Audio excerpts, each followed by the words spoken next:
எல்லாருக்கும் வணக்கம். BRK academy Kallakurichi, நான் உங்கள் ராமர் பேசுகிறேன். இந்த வீடியோ பதிவு முழுக்க உங்களுக்காக. சரிங்களா?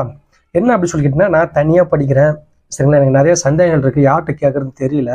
எனக்கு ஒரு சப்போர்ட் இல்லை. இப்போ நான் ஒரு யூடியூப் சேனல் ஃபாலோ பண்ணுறேன். ஆனால் அவங்க சரியாக ரெஸ்பான்ஸ் பண்ணல, ஃபோன் எடுக்கல, மெசேஜ் பண்ண, கமெண்ட் இல்லை, ரிப்ளை பண்ணல. என்னுடைய சந்தேகத்தை நான் எப்படி தான் தீர்த்துக்கிறது, என்ன பண்ணுறது தெரியல. ஆனால் நான் நல்லா படிக்கணும், வேலை வாங்கணும், அப்ளை பண்ணிட்டேன் அப்படின்னு சொல்கிறீங்கன்னா உங்களுக்கான வீடியோ பதிவு தான் இது. சரிங்களா? உங்களுக்கு எந்த சந்தேகமாக இருந்தாலும் சரிங்களா, அதுக்கு நான் உதவி பண்ண தயாராக இருக்கேன். எனக்கு தெரிஞ்ச என்னுடைய வேல்யூவை நான் உங்களுக்கு கொடுக்க தயாராக இருக்கேன். சரிங்களா? ஏதோ ஒரு வேல்யூ நான் உங்களுக்கு கொடுக்கணும், நான் உங்களுக்கு உதவி பண்ணணும். சரிங்களா? அதுக்காக நீங்கள் எந்த டவுட்டாக இருந்தாலும் இந்த வீடியோ பதிவுக்கு கீழே எல்லாருமே கமெண்ட் பண்ணுங்கள். ஒவ்வொரு கமெண்ட்டுக்கும் நான் ரிப்ளை பண்ணுறேன். நல்லா படிங்க, அழகாக படிங்க, அழுத்தமாக படிங்க, சிலபஸ் மட்டும் படிங்க. கண்டிப்பாக உங்களுக்கு நான் ஒரு சப்போர்ட்டாக, ஒரு சின்ன உதவியாக நான் இருப்பேன். என்னால் முடிஞ்ச ஒரு உதவி கண்டிப்பாக நான் பண்ணுவேன். All the best.